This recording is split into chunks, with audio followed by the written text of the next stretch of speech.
Hello friends, welcome to Gyaneshan classes. Gyaneshan classes में आपका बहुत बहुत स्वागत है। तो आज की हमारी जो रिवीजन है, उस रिवीजन में हमें जो है चैप्टर नंबर 9 पढ़ना है, जिसका नाम है companies account issue of debentures. पिछली क्लास की रिवीजन में हमने देखा था शेयर्स की अकाउंटिंग के बारे में। अब बात आती है डिबेंचर्स की अकाउंटिंग के बारे में कंपनीज के केसेस में। ठीक है ना। तो जो मैंने आपको बताई थी कि अभी पिछली बार हमने शेयर्स के बारे में देखा था कि हमें शेयर्स की अकाउंटिंग कैसे करनी थी। इस बार ये पिछली बार का हमारा था शेयर्स, इस बार का हमारा है डिबेंचर्स। ठीक है ना। तो देखते हैं भाई डिबेंचर्स होता क्या है, क्या कहता है। लेकिन आप ये चीज समझिए कि ये दोनों चीजें हैं क्या, ये दोनों चीजें ही सिक्योरिटी है। तो अगर आपको याद हो तो हमने लास्ट क्लास में जब हमने आखिरी टॉपिक पढ़ा था, वहां हमने देखा था इश्यू ऑफ सिक्योरिटीज की बात हुई थी हमारी, जिसमें हमने 4 पॉइंट पढ़े थे कॉन्सेप्ट नंबर 11 के अंदर। तो उसमें जो हमने 4 पॉइंट पढ़े थे, प्राइवेट प्लेसमेंट, ईसॉप्स और उसके अलावा प्रेफरेंशियल अलॉटमेंट, तो उनमें हमने देखा था इश्यू ऑफ सिक्योरिटी। तो सिक्योरिटीज में आपका क्या क्या आता है, एक तो शेयर्स आता है, डिवेंचर आता है, बॉन्ड आता है और काफी सारी चीज आती है।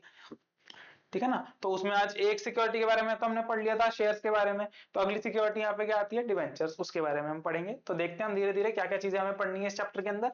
ठीक है जी। सबसे पहला आता है meaning and characteristics of debentures. उसके बाद आता है मीनिंग ऑफ बॉन्ड और difference between debentures and shares.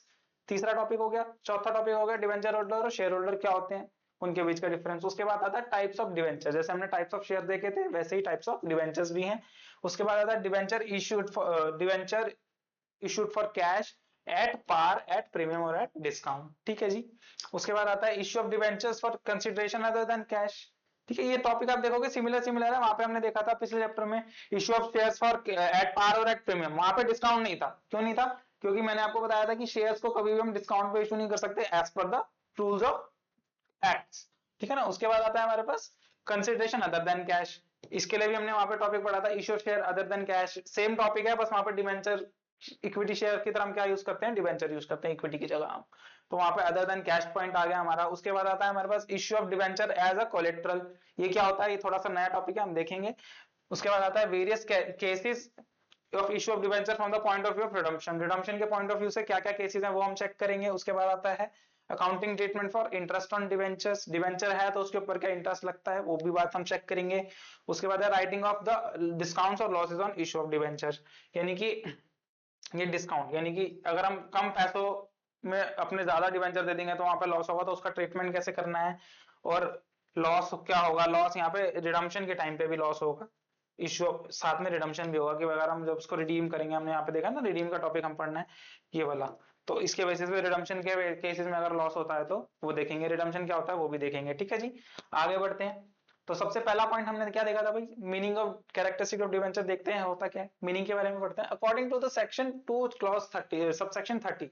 ठीक है ना। क्या कह रहा है, 2 क्लॉज 30, इसको क्लॉज पढ़ते हैं यहाँ पे।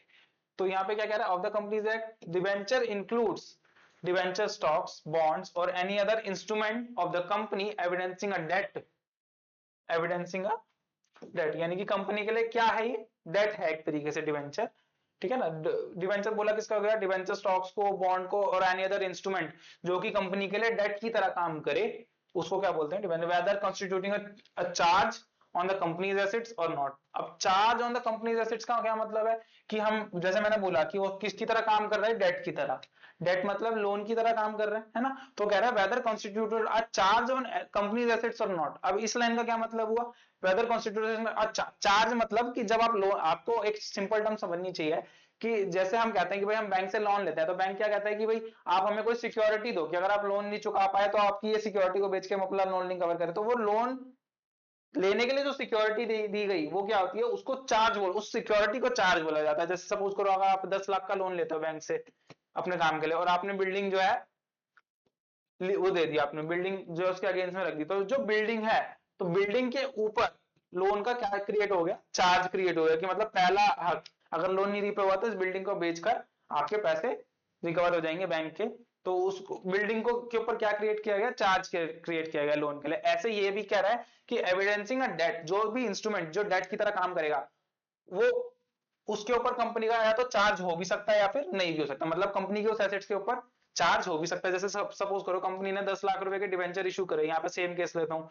डिवेंचर इशू करते समय उन्होंने क्या कर दिया, एक चार्ज क्रिएट कर दिया अपनी बिल्डिंग पे कि अगर हम डिवेंचर्स के पैसे नहीं दे पाए तो बिल्डिंग को बेच के जो पैसा आएगा उससे हम डिबेंचर्स के पैसे चुका देंगे। तो वो क्या होगा, चार्ज क्रिएट करना कि कंपनी के एसेट्स पे, या तो हो भी सकता है और नहीं भी हो सकता, दोनों बात हो सकती है भाई। विद चार्ज वाले डिबेंचर भी होते हैं, विदाउट चार्ज वाले भी होते हैं ना, सिक्योरिटी बेसिस पे। तो क्या कह रहा है, it is a long term financial instrument used by the companies to raise the fund from the public or institutional investors. ये क्या है, लॉन्ग टर्म फंड रेज करने के लिए, किस किस से, एक तो पब्लिक से, दूसरा इंस्टीट्यूशनल इन्वेस्टर से। दूसरे शब्दों में, ये तो लॉ की लैंग्वेज हो गई, आसान भाषा में क्या कह रहे हैं जी, debenture is a type of long term financial instrument, ठीक है ना, दैट द कंपनी और द गवर्नमेंट, कंपनी के अलावा गवर्नमेंट भी दे सकती है, ठीक है ना, to raise the capital from the public, लोगों से पैसा लेने के लिए।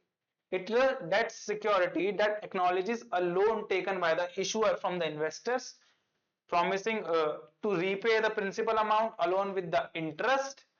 भाई आपने पैसा उठाया लोगों से, आपने प्रिंसिपल अमाउंट तो रीपे करना ही है, साथ के साथ उसके ऊपर ब्याज भी देना है, at a pre determined rate, यानी कि इंटरेस्ट के ऊपर जो रेट दिया जाएगा, लोन इंटरेस्ट मतलब डिवेंचर्स के ऊपर जो इंटरेस्ट दिया जाएगा वो पहले से ही डिसाइडेड होगा कि भाई इतना परसेंट हम इंटरेस्ट देंगे, ठीक है जी। एंड द टाइम, भाई किस टाइम पे वो पैसे रीपे करेंगे और कितना कितना इंटरेस्ट सबको दिया जाएगा, वो भी सब कुछ पहले से डिसाइडेड होगा। Debentures are typically unsecured, meaning that they do not have a collateral backing but they rely on the credit worthiness and reputation of the issuer। यानी कि उसके ऊपर क्या कहना चाह रहा है वो, कोलेटरल बैकिंग जनरली क्या होता है, टिपिकली वो कह रहा है कि अनसिक्योर्ड भी हो सकते हैं और उनके ऊपर कोई कोलेटरल बैकिंग भी नहीं होती है जनरली।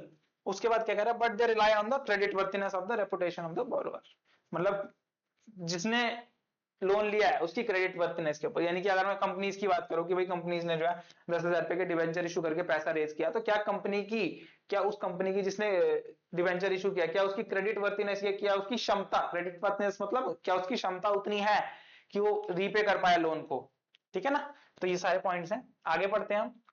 देखो जी क्या कह रहा है, अब इसके डिवेंचर्स के कैरेक्टरिस्टिक्स क्या है, उसी चीज से बात आती है, उसी डेफिनेशन से। सबसे पहला क्या, एक फिक्स रेट ऑफ इंटरेस्ट होगा, debentures carry the fix rate of interest which paid periodically. Periodically कैसे भाई, क्वार्टरली भी हो सकता है, सेमी एनुअली और एनुअली भी हो सकता है, टू द इन्वेस्टर, जो जो पैसे लगाएंगे उन सबको मिलेगा। उसके बाद एक लॉन्ग टर्म इंस्ट्रूमेंट हमने पढ़ा था कि भाई ये long term instrument they issued for a longer duration, usually for several years, making them suitable to raising the fund for the long term capital, है ना जी। उसके बाद ओनरशिप राइट क्या है, नो ओनरशिप राइट की बात कर रहा है, debenture holder are the creditors to the company, because ये डेट की तरह काम कर रहा है, तो यानी कि इनको शेयर होल्डर्स की तरह क्या मिलेगा, ओनरशिप राइट नहीं मिलेगा, क्योंकि शेयर होल्डर्स को तो ओनरशिप राइट मिलता है, वहां पे हमने देखा था। तो डिवेंचर होल्डर को क्या है, ओनरशिप राइट नहीं है, क्योंकि ये लोग क्या है, ये क्रेडिटर की तरह काम करेंगे, क्योंकि ये डेट देते हैं, हमने देखा ना डिवेंचर क्या होता है, डेट इंस्ट्रूमेंट होता है, and not the owners, meaning to not they have a voting right and control over the company's operation. भाई इनका कंपनीज के ऑपरेशन के ऊपर कोई इंटरेस्ट, कोई वो नहीं रहेगा कंट्रोल, ठीक है ना, और ना इनको कोई वोटिंग राइट है। जैसे हमने शेयर्स के लिए देखा था कि भाई उनके पास वोटिंग राइट होता है, क्योंकि वो ओनर की तरह ट्रीट होता है कंपनी का, है ना। यहाँ पे क्योंकि उनको कोई फिक्स चीज नहीं मिल रही है, अगर प्रॉफिट कमाएंगे तो मिलेंगे, लेकिन डिवेंचर्स के केस में क्या है, आपको फिक्स इंटरेस्ट रेट मिल रहा है, आपको रीपेमेंट पहले मिलेगा, आपका जो अमाउंट है वो लोन की तरह ट्रीट किया जा रहा है, तो इसलिए आपको क्या ओनरशिप राइट नहीं, क्योंकि आपके पास कुछ कुछ सिक्योरिटीज हैं, इसलिए आपको ओनरशिप नहीं दी जा रही है वहां पे। उसके बाद क्या कह रहा है, repayment obligation, the issuing company must repay the principal amount to the debenture holder upon the maturity. भाई इश्योर कंपनी क्या है, मैच्योरिटी पे रीपे कर देगी अमाउंट को, regardlessly of the financial performance, भाई उनकी फाइनेंशियल परफॉर्मेंस कैसी भी हो, लेकिन अगर आपने लोन लिया तो आपको वापस देना पड़ेगा, ठीक है ना। टाइप ऑफ सिक्योरिटी की बात क्या कर रहे हैं, टाइप ऑफ सिक्योरिटी में कहता है फिफ्थ पॉइंट के अंदर, debenture can be issued secure back with the asset. ये किसकी बात कर रहा है, क्रिएशन ऑफ चार्ज की बात कर रहा है, ठीक है ना। और अनसिक्योर्ड में क्या कह रहा है, solely the issuer of the credit worthiness, ठीक है ना। मार्केट ट्रेडेबिलिटी की बात कर रहा है, many debentures are listed on the stock exchange allowing the investors to buy or sell the secondary security in the market। convertibility or non convertibility, some debentures can be converted into equity shares at a later date। क्या बात कर रहा है convertibility के, सबसे पहले market ट्रेडेबिलिटी, market ट्रेडेबिलिटी के उसने क्या बोला, many debentures are listed to the stock on the stock exchange allowing investors to buy और sell in the secondary market. यानी कि जैसे कि अगर मैं बात करूं, आपने अगर नाम सुना हो, एक दो एग्जांपल देता हूं, जैसे कि एंजल वन, ठीक है ना, एंजल वन हो गया, या फिर जीरोधा हो गया, ठीक है ना। उसके अलावा क्या हो गया, उसके अलावा और आपकी एक दो एप्स हैं, वो सब ये क्या करते हैं, यहाँ पे क्या होते हैं, सिक्योरिटी सेल होती है, यानी कि जो सेकेंडरी सिक्योरिटी मतलब जो ऑलरेडी कंपनी ने इशू कर दी, उनको लोग आपस में ही बेचते खरीदते हैं, ठीक है ना। तो उसको क्या बोलते हैं, सेकेंडरी मार्केट, जहां पे लोग आपस में ही बेचते खरीदते हैं सिक्योरिटीज को। उसके बाद आता है कन्वर्टिबिलिटी और नॉन कन्वर्टिबिलिटी बेसिस पे डिवेंचर्स को, यानी कि लोन को आप कंपनी के शेयर में कन्वर्ट कर सकते हो, उसको क्या बोला जाता है, कन्वर्टेबल। और नॉन कन्वर्टेबल जहां पे आप डिवेंचर को डिवेंचर की तरह ही ट्रीट करोगे, उसको लोन में कन्वर्टेबल करने की सिक्योरिटीज आपके पास नहीं होती। अगला पॉइंट आता है हमारे पास प्रायोरिटी इन लिक्विडेशन। उसमें क्या कह रहा है, in the case of company's liquidation debenture holders are the prioritise over share holder receiving payment from the remaining assets. भाई क्या कहना चाह रहा है कि लिक्विडेशन के prior to liquidation in case of company, अगर कंपनी बंद हो जाती है तो जो डिवेंचर होल्डर है उनको प्रायोरिटी मिलेगी over share holder to receiving the payment from the remaining assets, है ना। जैसे मैंने आपको बताया था कि भाई हमने इक्विटी वाले इश्यू ऑफ इक्विटी शेयर में हमने देखा था कि प्रेफरेंस वालों को इक्विटी से पहले पैसे मिलते हैं, है ना। तो यहाँ पे डिवेंचर वालों को क्या है, इन दोनों से पहले मिलेंगे, ठीक है ना। तो वो ये कह रहा है कि भाई शेयर होल्डर से, क्योंकि प्रेफरेंस वाले भी तो शेयर होल्डर होते ही है, उनके पास कुछ कम राइट्स होते हैं डिवेंचर इक्विटी वालों से, लेकिन होते तो वो भी शेयर होल्डर ही है ना। तो वो क्या कह रहा है कि डिवेंचर होल्डर्स को शेयर होल्डर से पहले पैसे मिलेंगे, यानी कि प्रेफरेंस से पहले इक्विटी से पहले प्रेफरेंस को पैसे मिलेंगे और प्रेफरेंस से पहले डिवेंचर वालों को पैसे मिलेंगे इन केस ऑफ लिक्विडेशन। तो उसने यही बात बोली कि भाई लिक्विडेशन के टाइम पे डिवेंचर होल्डर को इक्विटी शेयर से मतलब शेयर होल्डर से पहले पैसे मिलेंगे। आगे बात करते हैं, नेक्स्ट पॉइंट हमारा आता है पॉइंट नंबर 2, बॉन्ड का मतलब क्या होता है, ठीक है ना। हमने देखा था समरी में हमारे पास बॉन्ड वाला, तो bond is a fixed income investment representing a loan made by the investors to the borrower, typically the corporation or a government. भाई दोनों ही, डिवेंचर की जगह बॉन्ड भी निकाल सकते हैं, ठीक है ना। The borrower agree to repay back the principal amount on a specified maturity date and makes the periodic interest payment, जिसको हम क्या बोलते हैं यहाँ पे, कूपन रेट बोलते हैं, टू द इन्वेस्टर्स। समझ में आई बात। भाई वो भी क्या है, भाई बॉन्ड्स की जगह डिवेंचर्स की जगह कंपनी क्या बॉन्ड्स भी इशू कर सकती है, ठीक है ना। तो उस बॉन्ड में क्या है, वो भी एक मैच्योरिटी डेट पे जा सकते हैं, उनका भी एक पीरियोडिक रीपेमेंट हो सकता है इंटरेस्ट के साथ और विदाउट इंटरेस्ट। उसमें क्या कह रहा है, की फीचर ऑफ बॉन्ड क्या है, issuer the entity issue the bonds. कौन कौन है भाई, गवर्नमेंट, म्युनिसिपल कॉर्पोरेशन। भाई कौन कौन एंटिटी इशू कर सकती है बॉन्ड्स को, एक तो गवर्नमेंट, म्युनिसिपैलिटी और कॉर्पोरेशन, ठीक है जी। फेस वैल्यू क्या बोलता है जी, the amount of the investor receive at the maturity. Face value क्या है भाई, द अमाउंट जो है रिसीव करेगा उसको मैच्योरिटी पे जो इन्वेस्टर होगा। कूपन रेट का interest rate paid on the bond to the bond holder annually or semi annually. उसके बाद क्या है, maturity date when the bond holder repaid the principal amount, ठीक है ना। उसके बाद क्या है, मार्केट प्राइस, तो bond current trading price which can fluctuate based on the interest rates and credit worthiness। अब टाइप्स ऑफ बॉन्ड क्या होते हैं भाई, एक तो गवर्नमेंट बॉन्ड जो गवर्नमेंट इशू करती है, जैसे कि सेंट्रल गवर्नमेंट, स्टेट गवर्नमेंट। उसके अलावा म्युनिसिपल गवर्नमेंट, जैसे कि दिल्ली की म्युनिसिपैलिटी वाली गवर्नमेंट जो है वो इशू कर सकती है। उसके बाद है कॉर्पोरेट बॉन्ड, यानी कि जो कंपनी इशू कर सकती है वो बॉन्ड भी हो सकते हैं। जीरो कूपन बॉन्ड भी हो सकता है। इस इन केस में क्या होता है जी, जीरो कूपन बॉन्ड के अंदर, इसके अंदर आपके पास इंटरेस्ट नहीं होता, यानी कि आपको इसमें क्या मिलेगा, इंटरेस्ट नहीं मिलेगा। अब आप सोच रहे हो कि भाई अगर इंटरेस्ट नहीं मिलेगा कुछ भी, तो फिर हम बॉन्ड में पैसे लगाएंगे क्यों, हम डिवेंचर्स में लगाएंगे। तो ये जो जीरो कूपन बॉन्ड होता है ना, इसकी बड़ी खास बात होती है। सपोज करो आपने जो है 10 लाख रुपए के, कंपनी ने जो है जीरो कूपन बॉन्ड निकाले या किसी भी गवर्नमेंट ने निकाले जीरो कूपन बॉन्ड, ठीक है ना। जीरो कूपन बॉन्ड गड़ होगी। तो इसमें होता क्या है जी, जब जीरो कूपन बॉन्ड निकाले जाते हैं ना, तो मैंने क्या बोला 10 लाख के हैं, लेकिन आपको ये 10 लाख में नहीं मिलेंगे, आपको ये मिलेंगे 9 लाख में, सपोज करो, ठीक है ना। उन्होंने बोला कि भाई 5 साल के लिए हमें चाहिए, इनकी वैल्यू 10 लाख है लेकिन हम 9 लाख में जो है आपको दे रहे हैं। तो कहना क्या चाह रहा है कि भाई जो आपकी फेस वैल्यू है उसको इन्होंने गिरा दिया, उन्होंने इंटरेस्ट नहीं दिया कि आपको 10 लाख दे रहे हैं पहले, फिर हम आपको बढ़ा बढ़ा के पैसे देंगे इंटरेस्ट के साथ। उन्होंने क्या किया, उन्होंने कह दिया कि भाई 10 लाख के हम आपको इशू कर रहे हैं, जो आपको 5 साल के बाद आपको 10 लाख दे देंगे, लेकिन आप अभी हमें 9 लाख ही दे दो पैसे।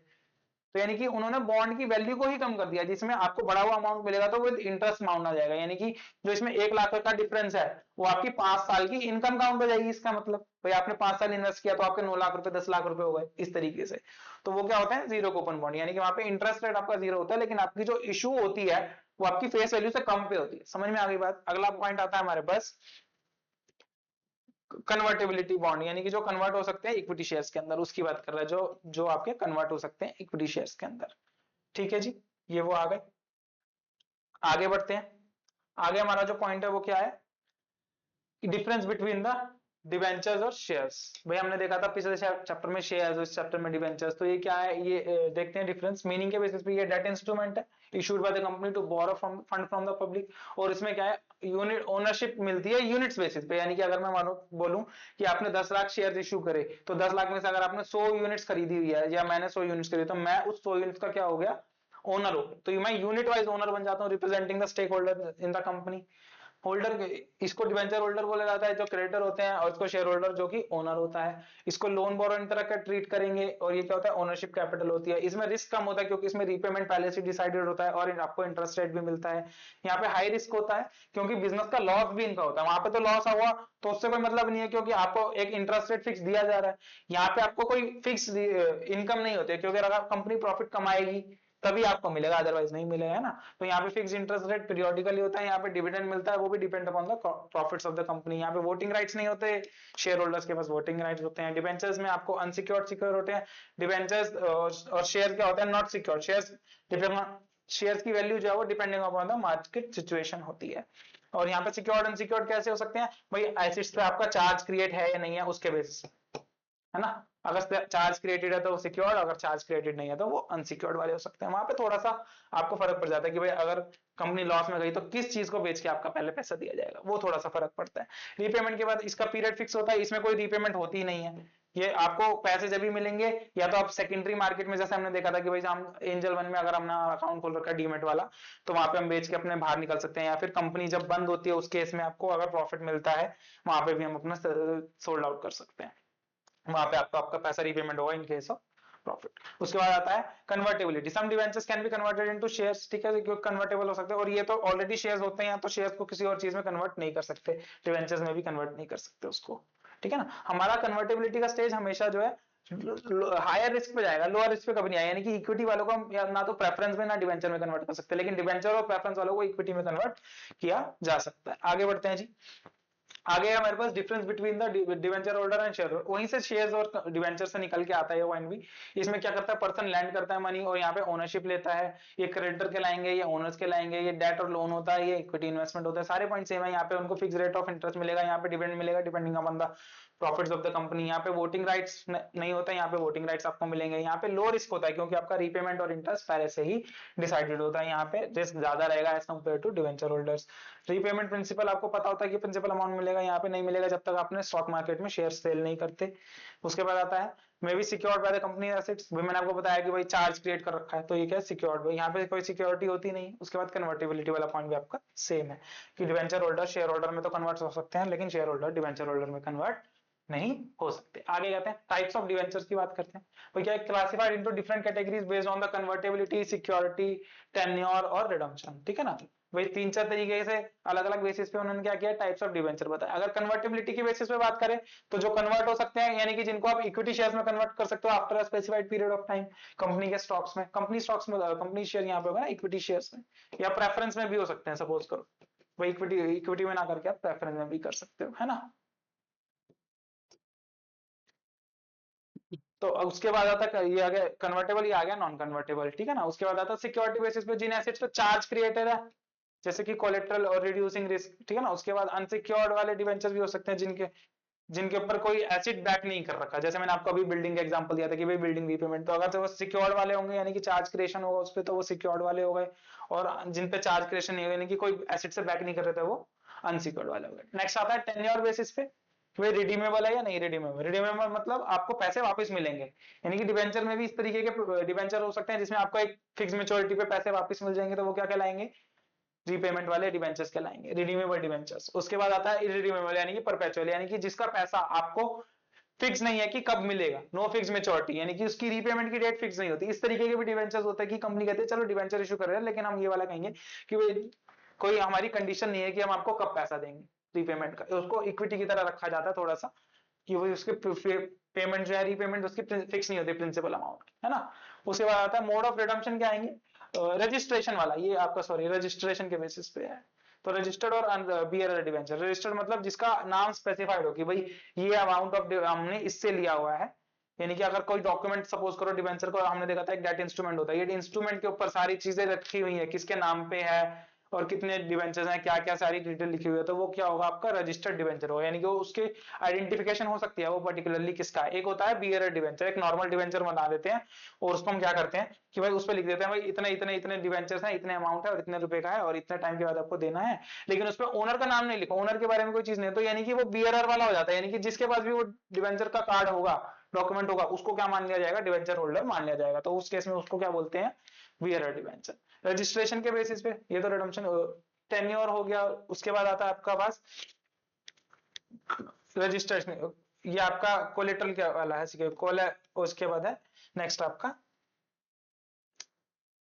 कॉलेबल और पुटेबल डिवेंचर। अब ये क्या होते हैं जी, कॉलेबल और पुटेबल डिवेंचर। कॉलेबल डिवेंचर होते हैं can be redeem, sorry, callable debenture क्या होते हैं, can be redeem bye the company before the maturity. भाई जब कॉलेबल डिवेंचर क्या मतलब, सपोज करो कि अगर आपकी जो है इसकी मैच्योरिटी 5 साल है डिवेंचर्स की, ठीक है ना, तो डिवेंचर की मैच्योरिटी अगर 5 साल है तो सपोज करो कंपनी ने कहा कि भाई हमारे पास प्रॉफिट बहुत अच्छा हो गया, हमारा आपने पैसे दिए, हमारा प्रॉफिट भी बहुत अच्छा हो गया और हमारे पास एक्सेस फंड पड़ा हुआ, हमको इतनी नीड नहीं है आगे फंड की। उन्होंने क्या किया, आपने डिवेंचर होल्डर को बोला हमने 5 साल की जगह आपको 3 साल में रीपेमेंट कर देते हैं, ठीक है ना। तो ये क्या है कि कंपनी ने बिफोर मैच्योरिटी क्या कर दिया, पेमेंट कर दिया। और पुटेबल डिवेंचर्स मतलब क्या होगा, debenture holder can demand early repayment before the early payment before the maturity, यानी कि कॉलेबल में तो कंपनी खुद बुला लेती है और पुटेबल में क्या करते हैं, डिवेंचर होल्डर जाके कहेंगे कि भाई हमको हमारा पैसा थोड़ा पहले दे दिया जाए। इस तरीके के भी हो सकते हैं डिवेंचर्स, ठीक है जी।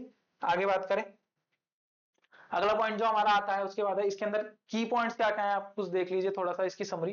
भाई convertible versus non convertible can be converted into equity share और नॉट, ठीक है ना, सिक्योरिटी के basis backed by the asset और नॉट, और रिडीमेबल और रिडीमेबल के बेसिस पे क्या है, मैच्योरिटी डेट पे आपको पता होता है कि आपको पैसे मिलेंगे। कॉलेबल और पुटेबल क्या, कंपनी और investor has a right too early redemption, या तो कंपनी के पास होगा कॉलेबल के केस में कंपनी के पास, और पुटेबल के केस में इन्वेस्टर्स के पास होगा राइट्स, ठीक है जी। आगे देखते हैं जी, पॉइंट नंबर 6 हमारा क्या कहता है, issue of debentures for cash at par at premium और एट डिस्काउंट। हमने देखा डिवेंचर्स की हमने बात करी थी कि भाई डिवेंचर्स क्या होते हैं, अब उसको इशू करना है फॉर कैश। कैश में हमने 3 कैटेगरी देखी, एट पार यानी कि पार का मतलब क्या, जो भी डिवेंचर की फेस वैल्यू होगी, जैसे हमने शेयर में भी देखा था ना, एट पार मतलब फेस वैल्यू, यानी कि यहाँ पे अगर डिवेंचर की मैं बोलूँ कि भाई मैं डिवेंचर इशू कर रहा हूँ, मैं क्या बोल रहा हूँ कि मैं डिवेंचर इशू कर रहा हूँ, मैंने 10 लाख रुपए के बताए थे डिवेंचर इशू की, सपोज करो इसकी फेस वैल्यू क्या है, 100 रुपए, तो नंबर ऑफ डिवेंचर्स जैसे नंबर ऑफ शेयर्स होते हैं ऐसे नंबर ऑफ डिवेंचर्स भी होंगे, है ना, नंबर ऑफ डिवेंचर्स वो कितने हो जाएंगे आपके, 10,000 हो जाएंगे, ठीक है जी। तो यहाँ पे नंबर ऑफ डिवेंचर्स कितने हो गए, 10,000, और उनकी फेस वैल्यू क्या हो गई, 100 रुपए हो गई। तो क्या कहना चाह रहा है, issue of debentures for cash, company need funds, company can raise debenture to the investor in exchange of the cash. भाई उनको डिवेंचर दे देती है, यानी कि उनको सिक्योरिटी वाला पार्ट दे देती है, भाई बताती है कि आपसे हमने इतना पैसा लिया उस डॉक्यूमेंट के थ्रू, और उसको at par at premium at discount पे इशू कर सकती है। सबसे पहले हम पार वाला केस देखेंगे, जैसे कि company debenture issued at par at face value, मतलब अगर 1000 रुपए का डिवेंचर है, सोल्ड फॉर 1000 रुपए, यानी कि जितने का डिवेंचर था उतने पे हमने इशू कर दिया, तो उसमें एंट्री क्या पास करेंगे हम, bank account debit to debenture, ठीक है ना, ये हम एंट्री पास करेंगे। उसके बाद आता है आपके पास issued at premium. Issued at premium पे क्या, भाई 100 रुपए का है अगर वो, तो उसको आपने 10 रुपए ज्यादा पे बेचा, यानी कि 110 रुपए पे बेचा, उसमें भी क्या होगा, अभी debenture issued at a price higher than the face value, face value से ज्यादा पे लिया हमने, 100 रुपए का है उसको 1100 में दे रहे हैं, तो 100 रुपए इसमें क्या रहेगा, प्रीमियम रहेगा, है ना। तो इसमें एंट्री क्या बन जाएगी, bank account debit to debenture to share premium, ठीक है जी। आगे आता है हमारा डिवेंचर इशूड एट डिस्काउंट। तो इसमें क्या आएगा, भाई आपने फेस वैल्यू से कम पे दिया, यानी कि अगर मैं बात करूं कि भाई 1000 रुपए का डिवेंचर है उसको आपने 900 में दे दिया, तो यहाँ पे 100 रुपए का क्या दिया आपने, डिस्काउंट दिया, तो उस केस में एंट्री क्या होगी, बैंक अकाउंट डेबिट, यहाँ पे एक एंट्री बीच में ऐड हो जाएगी, वो क्या हो जाएगी, discount on issue of debenture, ये हमारा लॉस होगा, है ना। और हमें पता है हम जो 11th के हमारे जो कॉन्सेप्ट हैं उसमें हम पढ़ते हैं लॉस को हमेशा क्या किया जाता है, डेबिट किया जाता है ना। जो हमारे प्रिंसिपल है उसकी बात कर रहा हूँ मैं, वहां पे हमने पढ़ते हैं ना जो हमारे जो प्रिंसिपल होते हैं, debit what comes in, credit what goes out, और डेबिट ऑल द एक्सपेंसेस और लॉसेस, और credit all the incomes and gains. तो वहां पे जो आपका ये वाला पॉइंट है उसके हिसाब से यहाँ पे आपका क्या आ जाएगा, debenture discount on issue of debenture वाला पॉइंट आपका यहाँ पे आ जाएगा। और 2 क्या आएगा हमारे पास, डिवेंचर इशू कर रहा था हम, डिवेंचर डाल देंगे यहाँ पे। अगला पॉइंट आता है, भाई ये तो हो गया आपका डिवेंचर इशू कर रहे हैं eight par premium or discount, ठीक है ना। लेकिन पैसे रिसीव करने के हमने जैसे शेयर्स में 2 तरीके देखे थे, यहाँ पे भी 2 तरीके हैं, एक तो आपका लमसम में कि भाई सारा पैसा आप इकट्ठा मंगा लो, दूसरा इंस्टॉलमेंट में मंगा लो, ठीक है ना। तो यहाँ पे वही सेम बात आती है कि अगर आप लमसम में मंगाते हो तो आपको क्या करना है, भाई एक साथ सारी एंट्री पास कर दोगे जो भी आपकी individual amount, entire amount of debentures collected from the investor at once, तो उसमें क्या होगा, भाई कंपनी रिसीव फुल अमाउंट, ठीक है ना, कंपनी फेस वैल्यू पे ले सकती है, प्रीमियम पे ले सकती है एक सिंगल ट्रांजेक्शन में, है ना, या डिस्काउंट पे भी लिखते हैं। उसके बाद डिवेंचर होल्डर एंटाइटल टू, क्या कह रहा है, debenture holder are entitled to interest on the repayment, interest on the repayment at regular interval, भाई उनको रेगुलर इंटरवल पे इंटरेस्ट मिलेगा, है ना। समझ में आई बात, ये 3 फीचर है। आगे देखते हैं थोड़ा सा इसमें क्या कहना चाह रहा है वो। देखो जी, अगला कहता है अकाउंटिंग ट्रीटमेंट क्या होगा अगर मैं लमसम की बात कर रहा हूँ। तो देखो मैंने आपको पहले भी बताया था कि जब आप लमसम की बात करोगे, रिसीव आपको एक टाइम पे हो रहा है, तो डिबेंचर एप्लीकेशन एंड अलॉटमेंट एक साथ लिखते हैं, है ना, क्योंकि आप सारा एक साथ कर रहे हो, आपको रिसीव होंगे जब भी आप अलॉट कर दोगे। तो debenture application allotment, bank account debit to debenture application allotment. और जब आप उसको अलॉट करोगे शेयर, तो ये तो रिसीविंग की बात हो गई, जब आप अलॉट करोगे तो क्या करोगे, डिबेंचर एप्लीकेशन एंड अलॉटमेंट, ठीक है जी, debenture application and allotment to percentage debenture. ये परसेंटेज डिबेंचर क्या है, मैंने आपको बताया था कि फिक्स रेट ऑफ इंटरेस्ट होता है, ये हमने पढ़ा। तो ये तो हमने नॉर्मल एंट्री देखी थी लर्निंग के लिए, पर्पस के लिए। अब जो है सही तरीके से थोड़ा सा देखेंगे इसको हम। तो जब भी आप डिबेंचर इशू करोगे तो आगे आपका एक परसेंटेज हमेशा फिक्स होगा। आपने देखा होगा कि भाई अगर मैं सपोज करो एक एग्जांपल लेता हूं कि भाई इंटरेस्ट जो है वो 6% मिलेगा डिबेंचर पे। जो हमने 10 लाख की बात करी कि अगर हम 10 लाख रुपए के डिबेंचर इशू कर रहे हैं, उसमें हम 6% इंटरेस्ट देंगे। तो इसको लिखने का क्या तरीका क्या होता है, जब हम बुक्स में इसको लिखेंगे तो लिखेंगे 6% डिबेंचर्स, ठीक है ना। तो उसमें जो 6% आपका डिनोट करता है वो क्या डिनोट करता है, आपका इंटरेस्ट रेट डिनोट करता है।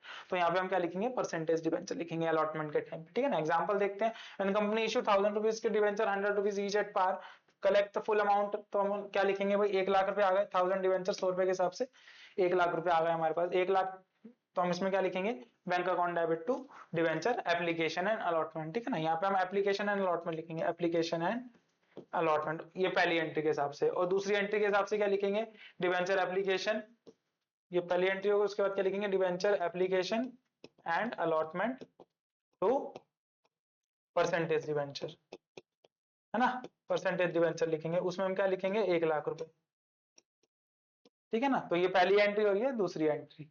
उसके बाद आता है आपका इंस्टॉलमेंट की, वो बात कर रहा है, under this method company collect the amount of debenture given period of over time, भाई धीरे धीरे मल्टीपल इंस्टॉलमेंट में आएगी। और इंस्टॉलमेंट के नाम क्या होंगे, पहले का एप्लीकेशन, दूसरे का अलॉटमेंट, और तीसरे पे कॉल आ जाएंगे, फर्स्ट सेकंड थर्ड। ये शेयर्स की तरह है, बिल्कुल सेम, कोई फर्क नहीं है, बस आपको वहां पे शेयर और यहाँ पे डिबेंचर, इसका ट्रीटमेंट बिल्कुल सेम रहेगा। इसमें क्या कह रहा है, investor committed to repay the amount over the period of time, इसमें तो रीपेमेंट आएगी, ठीक है ना। उसके बाद help companies to manage cash, क्या कह रहा है यहाँ पे, help companies to manage cash while flow while raising the capital. मैं भाई कैश मैनेजमेंट में मदद करता है कंपनी को कैपिटल रेजिंग के टाइम पे। आगे की बात कर रहा है भाई, इसका अकाउंटिंग ट्रीटमेंट क्या होगा, इंस्टॉलमेंट पे सबसे पहला वो एप्लीकेशन की एंट्री, फिर उसकी अलॉटमेंट, ठीक है ना। उसके बाद अगर उसमें देखो, इसमें कुछ कुछ चीजें और भी आती है आपके साथ, debenture issued installment application allotment and calls. तो सबसे पहले एप्लीकेशन रिसीविंग की एंट्री आ गई। उसके बाद अलॉटमेंट के टाइम पे आप क्या कर दोगे, शेयर अलॉट कर दोगे, है ना। ये वाली तो एंट्री क्या है, ये वो आपका एक्सिस मनी जब आता है, जैसे कि ओवर सब्सक्रिप्शन हमने पढ़ा था ना, ये ओवर सब्सक्रिप्शन वाली एंट्रीज है। तो इस एंट्रीज को मैं आपको आगे उसके साथ समझाऊंगा, जिसमें आपका एक्सिस मनी जो है वो आपका रिटर्न कर दिया जाता है, या उस मनी को जो है एडजस्ट किया जाता है आगे, तो ठीक है ना। तो यहाँ पे क्या कह रहा है जी, आपका एप्लीकेशन से अलॉटमेंट में आया, अलॉटमेंट से आपने परसेंटेज डिवेंचर इशू कर दिए, ठीक है। इस दोनों को आप कंबाइन करके एक एंट्री भी पास कर सकते हो, यहाँ से ही कैंसिल हो जाता है। उसके बाद अगर आपका कोई एक्सेस मनी आया तो वो आपका क्या कर देंगे, रिसीव कर देंगे। अब आगे क्या है, कॉल के लिए क्या है आपके पास, कॉल के लिए है भाई आपका एप्लीकेशन हो गया, ये अलॉटमेंट का टाइम हो गया, ठीक है ना। कहने का क्या मतलब हुआ, दोबारा से देख लेते हैं एक बार, थोड़ा सा अगर कंफ्यूजन हुई तो। Bank account debit to debenture application, ठीक है ना, debenture application to allotment, allotment दे रहे हैं, फिर अलॉटमेंट की जब आप कॉल मंगाओगे तो अलॉटमेंट का पैसा हो गया। उसके बाद आता है आपका डिवेंचर, तो उसका पैसा रिसीव करेंगे, ड्यू की एंट्री करेंगे, पैसा रिसीव करेंगे, फिर कॉल की एंट्री करेंगे, कॉल का पैसा रिसीव करेंगे, सेम तरीका है, ठीक है जी। आगे बात करते हैं ओवर सब्सक्रिप्शन ऑफ डिबेंचर्स। मैंने आपको बताया कि ओवर सब्सक्रिप्शन और अंडर सब्सक्रिप्शन होता है। तो ओवर सब्सक्रिप्शन की क्या, application receive excess of application, मतलब जितना आपने इशू करने थे उससे ज्यादा आपकी आपको एप्लीकेशन रिसीव हुई। उस केस में क्या होता है जी, सबसे पहले आप पैसा रिसीव करोगे, ठीक है। और अगर आपको उसको करना है, रिफंड करना है, तो आप जो एक्सेस एप्लीकेशन मनी होगी उसको रिफंड कर दोगे, ठीक है ना। तो जैसे कैसे, सपोज करो कंपनी ने जो हमारी एच के वाटर बॉल्स थी, हम उसी का एग्जांपल ले लेते हैं, एच के वाटर बॉल्स जो हमारी थी, उसने जो है 10 लाख रुपए की एप्लीकेशन डाली, डिवेंचर की 10 लाख की एप्लीकेशन डाली कि हम 10 लाख रुपए का डिवेंचर, और रिसीविंग जो आई एप्लीकेशन की वो आई सपोज करो 15 लाख की। तो यहाँ पे 5 लाख रुपए एक्स्ट्रा आ गए, है ना। तो जो 5 लाख रुपए एक्स्ट्रा आ गया, अब हमें उसको क्या करना पड़ेगा, उसको रिफंड करना पड़ेगा, क्योंकि हम तो इशू 10 ही लाख कर सकते हैं, जैसे हमने शेयर्स में करा था वैसे ही सेम यहाँ पे करेंगे। तो अगर हमारे पास एक्स्ट्रा आ गया तो उस एक्स्ट्रा मनी को क्या कर देंगे, रिफंड कर देंगे डिवेंचर एप्लीकेशन टू अलॉटमेंट से। और दूसरी वाली एंट्रीज में क्या करेंगे, जो बाकी का अमाउंट होगा, जैसे यहाँ पे हमने 15 लाख रिसीव करे, है ना, बैंक से एप्लीकेशन के टाइम पे। यहाँ पे हमने 5 लाख रुपए रिफंड कर दिए इस एंट्री में, और बाकी की एंट्री का हमने क्या किया, 10 लाख का डिवेंचर इशू कर दिया। ठीक है जी, यहाँ पे आप इसको परसेंटेज डिवेंचर भी लिख सकते हो सीधा, इसको छोड़ दो। ठीक है ना, आगे क्या आता है, excess application money adjusted toward the allotment and calls, यानी कि जो एक्स्ट्रा पैसा आया उसको आपने एप्लीकेशन मनी को कहां एडजस्ट कर दिया, अलॉटमेंट पे और कॉल्स पे। जैसे हमने शेयर्स में किया था कि भाई अगर आपसे एक्सेस एप्लीकेशन मनी आया तो उसको, ये वाला कौन सा वाला केस है, प्रोराटा इन डिबेंचर्स है। प्रोराटा हमने शेयर्स में भी देखा था ना, ये वाला भी प्रोराटा वाला है कि भाई एक्सेस एप्लीकेशन मनी को आप कहां एडजस्ट कर दो, कॉल्स में एडजस्ट कर दो आगे वाले में, जब आप इंस्टॉलमेंट की बात करते हो। अंडर सब्सक्रिप्शन का केस तो सीधा ही है कि भाई आपने 10 लाख की कॉल मांगी लेकिन आपको जो है 8 लाख ही मिले या 7 लाख ही मिले, जितना आपने बोला उससे कम पैसा आया आपके पास, तो उस केस में क्या होगा, वहां पे भी आपकी वही सेम चीजें आएंगी। कैसे, if the company proceed with the issue of describe under subscription the minimum amount of subscription requirement, यहाँ पे कौन सी मिनिमम अमाउंट सब्सक्रिप्शन रिक्वायरमेंट आ रही है, अगर आपको शेयर्स का केस याद होगा, मैंने आपको सेबी की गाइडलाइंस बताई थी 90% वाली, है ना, तो शेयर्स के लिए था, तो ऐसा डिवेंचर्स के लिए भी है कि अगर आप जब एप्लीकेशन मनी मंगाओ तो अगर आपको उतना मिनिमम रिक्वायरमेंट आई तब तो आप रिसीव करो, नहीं तो आप रिसीव करने के बाद क्या उसको रिसीव ही मत करो, या फिर आप अगर आपने रिसीव कर लिया तो उसको क्या कर दो, पैसों को वापस कर दो डिवेंचर एप्लीकेशन से। और आपने रिसीव कर लिया, आपकी मिनिमम रिक्वायरमेंट पूरी हो रही है, तो एप्लीकेशन रिसीव करने के बाद उसको आप क्या कर दो, डिवेंचर्स को इशू कर दो। ठीक है, नहीं ये नॉन अलॉटमेंट का केस है, ये अलॉटमेंट का केस है। अगर आपने अलॉटमेंट कर दी तो आप ये वाली एंट्री पास करोगे, डिवेंचर एप्लीकेशन एंड अलॉटमेंट साथ में, यहाँ पे भी और यहाँ पे भी। अगर वो सिंगल वाला केस है कि अगर आपका लमसम में आ रहा है, अगर इंस्टॉलमेंट में आ रहा है तो फिर वो एप्लीकेशन अलॉटमेंट अलग अलग केसेस चलेंगे। ठीक है ना, ये रिफंड का केस हो गया। आगे बढ़ते हैं जी, आगे हमारा पॉइंट है issue of debentures for consideration other than cash. ठीक है, हमने शेयर्स वाली बात देखी, शेयर्स में भी हमने देखा था फॉर कैश, उसमें पार प्रीमियम और डिस्काउंट, यहाँ पे भी हमने देखा। अब बात आती है issue of debenture other than cash, इसमें भी वही सेम केस है। भाई प्रमोटर को आप क्या दे रहे हो, प्रमोटर के जो एक्सपेंसेस है प्लेनेमली, उसके बदले पे प्रमोटर को ड्यू किया और डिवेंचर इशू कर दिया, परसेंटेज डिवेंचर, है ना।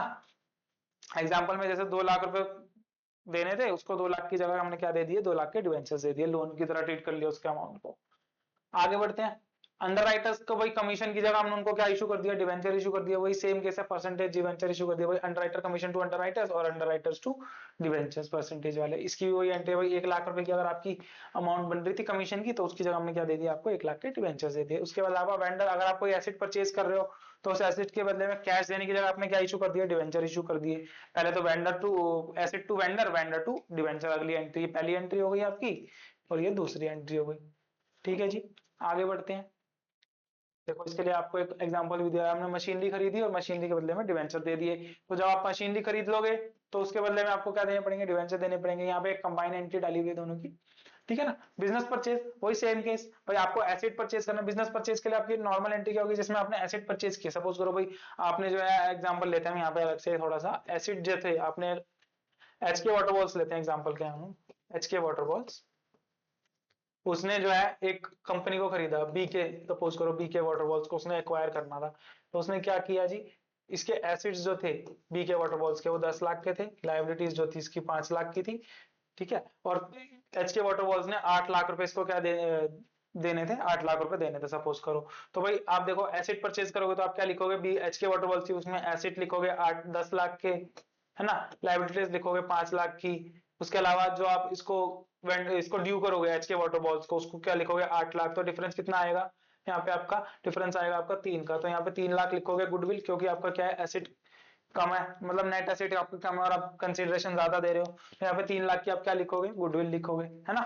तो और अगर सपोज करो ये 8 की जगह 4 होता तो यहाँ पे 1 लाख का फिर आप क्या लिखते, कैपिटल रिजर्व लिखते। तो डिफरेंस आपका कैपिटल रिजर्व गुडविल आ गया। और जो आपने एच के बीके को आपने ड्यू किया, बीके को यहाँ पे ड्यू किया ना, तो बीके को फिर हम क्या कर देंगे, डेबिट करके उसकी जगह शेयर की जगह आप यहाँ पे क्या कर देंगे, कैश के शेयर की जगह डिवेंचर इशू कर देंगे। तो वही एंट्री इन्होंने करी हुई है भाई, बिजनेस परचेज टू डिवेंचर्स। ठीक है ना, जैसे यहाँ पे क्या क्या नेटवर्थ कितनी है, 10 लाख की, बाय इशूइंग द डिवेंचर, तो बिजनेस परचेज 10 लाख तो 10% डिवेंचर्स। एडिशनल सिनेरियोस क्या है भाई, प्रीमियम और डिस्काउंट। इस केस में, इन तीनों ही केसेस में, जो ये जो 4 केसेस है, इसमें बिजनेस परचेज हो गया, एसेट परचेज हो गया, उसके अलावा जो है आपका राइटर कमीशन हो गया, या उसके अलावा जो आपका पहला पॉइंट था प्रमोटर्स का। तो इन चारों ही केस में एक तो पार, प्रीमियम और डिस्काउंट, तीनों ही केसेस हो सकते हैं। या तो आप पूरा पूरा अमाउंट दे दो, या उसके बदले में आप क्या दे दो, सिक्योरिटी डिस्काउंट पे इशू कर दो उनको डिवेंचर की, या फिर प्रीमियम पे इशू कर दो, है ना। तो वहां पे इस एंट्री के अंदर अगर डिस्काउंट होगा तो यहाँ पे आप क्या डेबिट कर लोगे, discount on issue of debenture यहाँ ऐड कर लेंगे। लेकिन अगर डिस्काउंट की जगह प्रीमियम होगा तो इन्हीं एंट्रीज में आप क्या ऐड कर लोगे, सिक्योरिटी प्रीमियम ऐड कर लोगे सपोज, ठीक है ना। तो जब आप प्रीपेमेंट निकालोगे, जैसे अगर मैं इसी एग्जांपल की बात करूं कि ये 10 लाख है, सपोज करो ये 11 लाख होता पेमेंट, ये 11 लाख होगा, कैलकुलेशन के लिए थोड़ा आसानी हो जाएगी तो मैं इसलिए लिया 11 लाख, ठीक है ना। सपोज करो ये पेमेंट 11 लाख होता बिजनेस परचेज का, भाई नेट एसेट्स की वैल्यू 11 लाख है, इसके बदले में आपको डिवेंचर इशू करने हैं। तो जब आप डिवेंचर इशू करोगे, आपने क्या बोला, आप प्रीमियम पे कर रहे हो डिवेंचर इशू, तो सपोज करो 100 रुपए की इसकी वैल्यू थी डिवेंचर की, हमने प्रीमियम 10 रुपए लिया तो 110 रुपए में इशू कर देंगे, ठीक है ना। तो जब आप इसको 110 से डिवाइड करोगे तो ये आएगा आपका 10 लाख एक तरफ आएगा और 1 लाख एक तरफ आएगा, है ना। तो जब आप एंट्री डालोगे तो सिक्योरिटी प्रीमियम रिजर्व, तो यहाँ पे क्या डालोगे 11 लाख, यहाँ डालोगे डिवेंचर्स में 10 लाख और 1 लाख किसमें डालोगे, सिक्योरिटी प्रीमियम में डालोगे। इसी तरीके से अगर डिस्काउंट होगा तो यहाँ पे हम सपोज करो अभी 11 लाख नहीं है 9 लाख है, ठीक है ना, 9 लाख है, तो हम 900 रुपए में अगर इशू कर रहे हैं डिस्काउंट पे, 100 रुपए का डिस्काउंट दे रहे हैं, तो वहां पे हमारा क्या आ जाएगा, वही फिर हमारे वही बात आ जाएगी भाई 8 लाख 10,000 10 लाख में फिर हम 1 लाख का यहाँ पे लॉस दिखा देंगे, ठीक है ना। सेम सेम केसेस है उसकी तरह ही, कुछ इसमें हार्ड एंड फास्ट बड़ा नहीं है। उसके बाद आता है डिस्काउंट के लिए भी हमने डेबिट, वही बात करा भाई, डिस्काउंट के लिए आप discount on issue of debenture debit कर दो और क्रेडिट में आप सिक्योरिटी प्रीमियम जो है वो क्रेडिट कर दो। नेक्स्ट पॉइंट आता है हमारे पास issue of debenture as a collateral security, ये जो थोड़ा नया पॉइंट मैंने आपको बात बताई थी। तो क्या कह रहा है जी, when company takes a loan it may issue a debenture as a collateral security, collateral security is secondary security to the security to the lender. कहने का क्या मतलब है, सपोज करो मैंने आपको वही बात बताई थी कि भाई 10 लाख रुपए हमने डिवेंचर लगाए, उसके बदले में हमने क्या किया, बिल्डिंग को हमने क्या किया था, चार्ज कर दिया था सिक्योरिटी पे। तो लेकिन वो कह रहे हैं कि भाई बिल्डिंग से हमको संतुष्टि नहीं है, तो कहते हैं कि हम एक एडिशनल सिक्योरिटी आपको और दे देते हैं कि अगर आपका बिल्डिंग से बेच के भी पैसा नहीं चुका पाए तो हम आपको डिवेंचर यानी कि लोन इशू कर देंगे। तो उसने क्या बोला कि अगर कोलेट्रल लगा दिया, डिवेंचर को कैसे लगा दिया, एज अ कोलेट्रल ट्रीट कर दिया, यानी कि अगर आपका लॉस होता है तो हम डिवेंचर इशू कर देंगे आपको उस केस में, ठीक है ना। तो उसको क्या बोला गया, सेकेंडरी सिक्योरिटी पर, यानी कि सेकेंडरी सिक्योरिटी का दूसरा नाम क्या है, कोलेट्रल की तरह देना।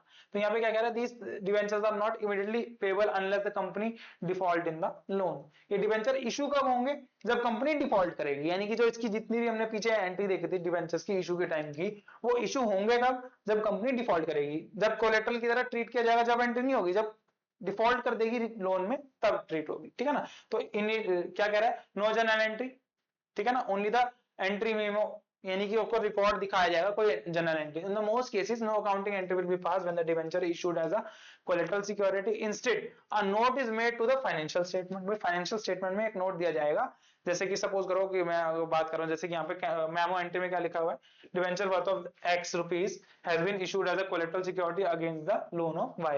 यानी कि जब मैं बैलेंस शीट बनाऊंगा वहां पे मैं लॉन्ग टर्म बोरोइंग्स के अंदर y का लोन दिखाऊंगा, तो y के लोन के नीचे मैं लिखूंगा कि x रुपीस की हमने क्या है, डिवेंचर्स को एज अ कोलेटरल इशू किया है, इस बात को हमारा लिखा जाएगा, ठीक है जी। समझ में आएगी बात। If the company chooses to record the entry, ये तो पहला मेथड होगा कि भाई पहले मेथड में हमने एंट्री पास नहीं करनी, दूसरे मेथड में अगर कंपनी चूज करती है कि उसको एंट्री को रिकॉर्ड करना है, तो वहां पे एक टेम्परेरी अकाउंट खोला जाएगा जिसको बोलेंगे डिवेंचर सस्पेंस, और दूसरी जगह क्या लिखेंगे, परसेंटेज डिवेंचर, ठीक है। सो कह रहा है some companies prefer to record the issue as collateral debenture in the books. भाई जिन जिनको इंटरेस्ट है कि वो कोलेटरल इशू करना चाहते हैं और कोलेटरल की रिकॉर्डिंग भी करना चाहते हैं, तो उनके लिए एक टेम्परेरी अकाउंट खोला गया डिवेंचर सस्पेंस के नाम का, एसेट की तरफ, और लाइबिलिटी की तरफ वही परसेंटेज डिवेंचर तो आएगा ही आएगा, ठीक है ना। तो वहां पे इसके देखते हैं क्या कह रहा है आगे। तो कह रहा है company takes a loan of 10 lakh rupees from the bank and issue 1000 debenture of 1000 rupees each, तो ये 10 लाख रुपीस हो गए। तो इसकी एंट्री क्या पास होगी, debenture suspense to percentage debenture, जिसमें आपने एक टेम्परेरी अकाउंट में 10 लाख डाले, उसकी जगह आपने एक इशू कर दिया 10% डिवेंचर, यानी कि या तो ये तो आपका कहां जाएगा, लायबिलिटी साइड में जाएगा, ठीक है ना। और इसको एक नॉर्मल टेम्परेरी अकाउंट बनाया, इसकी ट्रीटमेंट में हम क्या करेंगे, जब हम बैलेंस शीट बनाएंगे तो बैलेंस शीट बनाते समय जब हम लिखेंगे लॉन्ग टर्म बोरोइंग्स, उसके अंदर लिखेंगे हम परसेंटेज डिवेंचर, वहां पे हम लेस करके दिखा देंगे, आपका क्या दिखाएंगे लेस करके, डिवेंचर सस्पेंस। वही 10 लाख हमने यहाँ लिख के और 10 लाख इसमें से हमने माइनस कर दिया, तो जो नेट इंपैक्ट आएगा बैलेंस शीट के अंदर वो 0 आएगा।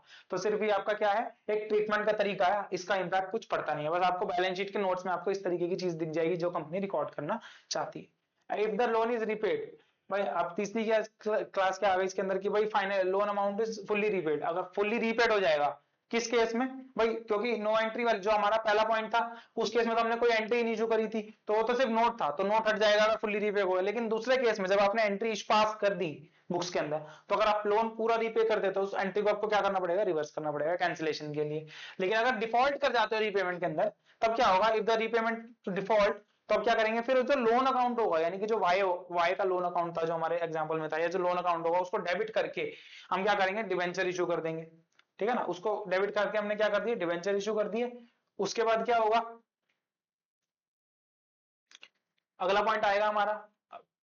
अच्छा, इसमें हम ये कर सकते हैं कि भाई आपने ये लिया ना, जो आप यहाँ पे पहला एंट्री इशू किया, अब इसमें दूसरी चीज क्या कर सकते हो आप, डिवेंचर सस्पेंस को आप कैंसिल आउट करने के लिए क्या करोगे कि भाई आपको क्या करना है, या तो आप ये एंट्री पास कर दो, उस एंट्री को रिवर्स कर दो उसकी तरह, या फिर दूसरी चीज इसमें आप क्या कर सकते हो, क्योंकि डिवेंचर तो आपने ऑलरेडी इशू कर दिया इस एंट्री के अंदर, आपको फिनिश किसको करना है, डिवेंचर सस्पेंस को। तो उसके लिए हम क्या करेंगे, क्योंकि लोन डिफॉल्ट हो गया तो लोन को हम डेबिट कर देंगे, लोन तो डिफॉल्ट हो गया, और उसकी जगह हम क्या कर देंगे, डिवेंचर सस्पेंस को क्लोज कर देंगे। तो यहाँ से ये लोन की जगह हम क्या ले लेंगे कि हमने परसेंटेज डिवेंचर इशू कर दिया eight a time of default. ठीक है ना जी, ये तो आप होगी आपकी कोलेट्रल वाली बात, जिसमें हमने देखा कि भाई आपको जो है कोलेट्रल में सेकेंडरी सिक्योरिटी अगर आप डिफॉल्ट करते हो तो आपको जो है डिवेंचर इशू करने पड़ेंगे। ठीक है ना, ये सारी बात हो गई।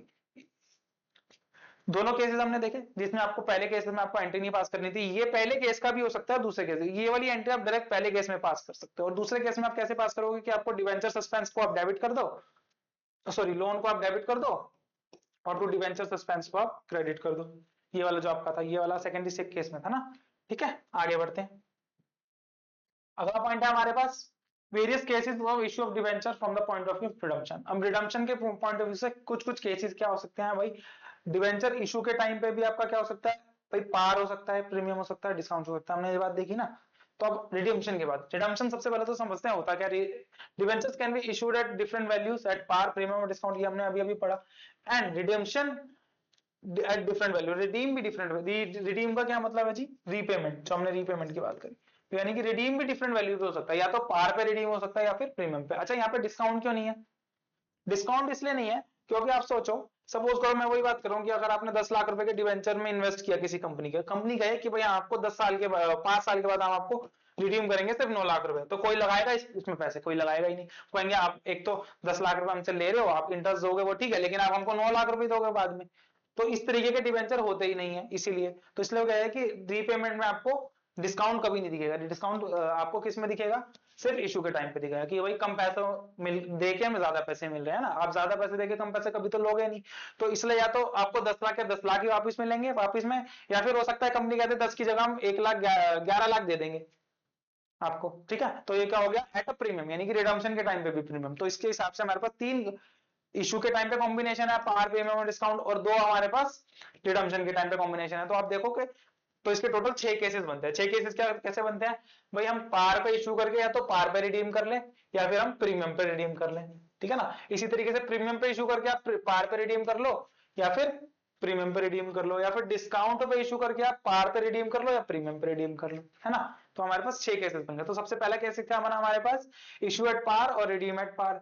जब आप इशू करोगे तो आप एंट्री क्या पास करोगे, debenture application and allotment to percentage debenture, है ना। बैंक से पहले तो रिसीविंग की एंट्री पास करोगे। ये क्या है, ये वाली एंट्री जो डली हुई है ना, ये लमसम के केसेस की डली हुई है। आपको ध्यान से देखोगे क्योंकि मैंने यहाँ पे दोनों लिखे हैं, तो यहाँ पे इंस्टॉलमेंट वाला भी आ सकता है, इंस्टॉलमेंट वाले में भी सेम केस ही बनेगा। ठीक है ना, बस उसमें नंबर ऑफ एंट्रीज आपकी बढ़ जाती है यहाँ पे, क्योंकि हमको समझना है तो मैंने इसको लमसम वाला केस लिया है। ठीक है ना, तो bank account debit to debenture application and allotment, और debenture application allotment to debenture, ये क्या हो गया, इशू के टाइम की एंट्री हो गई। रिडीम्पशन के टाइम की एंट्री क्या होगी भाई, क्योंकि फेस वैल्यू पूरी वापस जा रही है तो फेस वैल्यू पूरी लिखेंगे। तो यहाँ पे भाई फेस वैल्यू रिसीव हुई, यहाँ पे फिर फेस वैल्यू रिसीव हुई, उसकी जगह हमने फेस वैल्यू से डिवेंचर इशू कर दिए, और यहाँ पे हम फेस वैल्यू पे ही रिडीम कर लेंगे। ठीक है ना, ये हमारा पहला केस हो गया। नेक्स्ट केस आता है हमारा, कंपनी इशू कर रही है पार पे और रिडीम कर रही है प्रीमियम पे। तो उस केस में क्या होगा भाई, जब इशू एट पार है तो यानी कि रिसीविंग तो फेस वैल्यू पे ही होगी, तो ये वाली एंट्री भी फेस वैल्यू पे, ये वाली एंट्री भी फेस वैल्यू पे। ठीक है ना, उसके बाद क्या होगा, यहाँ पे ये वाली एंट्री, अब डिवेंचर से हमने डिवेंचर अलॉटमेंट कर दिया, तो ये वाली एंट्री फेस वैल्यू पे और ये वाली एंट्री फेस वैल्यू पे। लेकिन यहाँ पे एक ट्विस्ट आता है, ट्विस्ट क्या आता है, क्योंकि आपको पता है पहले से ही इशू के टाइम पे, क्योंकि हम क्या बोलते हैं, हमने डिवेंचर में पहले से सारी टर्म्स लिख के रखी होती है कि भाई आपको कितने पे डिवेंचर इशू करना है, रिडम्पशन पीरियड क्या होगा, रिडम्पशन की टर्म क्या होगी, तो आपको पहले से ही पता है। इसका मतलब कि आपको जो है रिडम्पशन के टाइम पे प्रीमियम अमाउंट देना पड़ेगा, है ना। हमने प्रीमियम का केस की बात करें तो अगर आपको पहले से ही पता है प्रीमियम का अमाउंट होगा तो आपने 11th क्लास में कॉन्सेप्ट पढ़ा होगा जिसका नाम है प्रूडेंस। क्या नाम है जिसका? 11th क्लास का एक कॉन्सेप्ट था प्रिंसिपल ऑफ अकाउंटिंग में, प्रूडेंस। वो क्या कहता है जी, आपके जितने भी एक्सपेक्टेड लॉस है जो आपको पता है कि आपको फ्यूचर में होने वाला है उनको आप पहले से ही बुक कर लो। ये बात कहता है प्रूडेंस का कॉन्सेप्ट। तो उसी कॉन्सेप्ट को ध्यान में रखते हुए यहाँ पे हम दो एंट्री और पास करते हैं जिसमें हम एक तो लॉस अभी बुक कर लेते हैं। ये क्या है हमारा? लॉस बुकिंग है, loss on redemption of debenture की भाई रीपेमेंट का टाइम पे हमें लॉस होने वाला है। उस लॉस को, क्योंकि वो फ्यूचर में होने वाला है अभी नहीं होने वाला, तो वो फ्यूचर की लायबिलिटी है, तो उसके लिए अकाउंट खोल लेते हैं नया वाला जिसको क्या बोलते हैं? Premium on redemption of debenture. तो इसको हम क्या करेंगे? एक नया अकाउंट खोल लेंगे, ठीक है ना।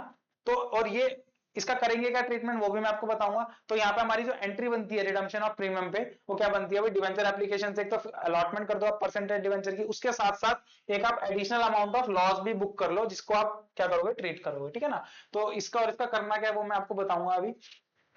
भाई ये तो आपका क्या है? एक्सपेंस की तरह ट्रीट होगा और ये क्या होगा? आपका लाइबिलिटी की तरह ट्रीट होगा, क्योंकि eight a time of repayment हमें देना है ना। तो जब आप रीपेमेंट करोगे तो आप देखोगे ये वाले अमाउंट को तो आपको देना है क्योंकि आपने अलग से बुक किया, और एक इस अमाउंट को भी देना है, तो यही दोनों आपके क्या हो जाएंगे? कैंसिल आउट में आ जाएंगे।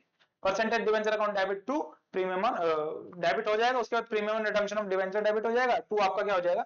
बैंक डेबिट हो जाएगा, क्रेडिट हो जाएगा, ठीक है ना। तो कोई आपने डिवेंचर दे दिया, रिडम्पशन का अमाउंट भी दे दिया, किससे दे दिया? बैंक से दे दिया, ये हो गया। अब इस वाले अमाउंट का क्या करना है? इस वाले का तो ट्रीटमेंट देख लिया कि भाई जब तक रीपेमेंट की डेट नहीं आती तब तक ये लायबिलिटी साइड दिखेगा हमें अदर करंट लायबिलिटीज के अंदर, है ना। जो हमारे जो फॉर्मेट बनता है जहां पे हम लिखते हैं भाई other long term liabilities, non current liabilities लिखते हैं ना, नॉन करंट लायबिलिटीज, वहां पे हम लिखते हैं अदर करंट लायबिलिटीज। उसके अंदर आपको सब हेड के अंदर क्या दिखता है? यहाँ पे दिखेगा premium on redemption of debentures, और रीपेमेंट के टाइम पे यहाँ से कैंसिल आउट हो जाएगा और बैंक से पेमेंट हो जाएगी, ठीक है जी।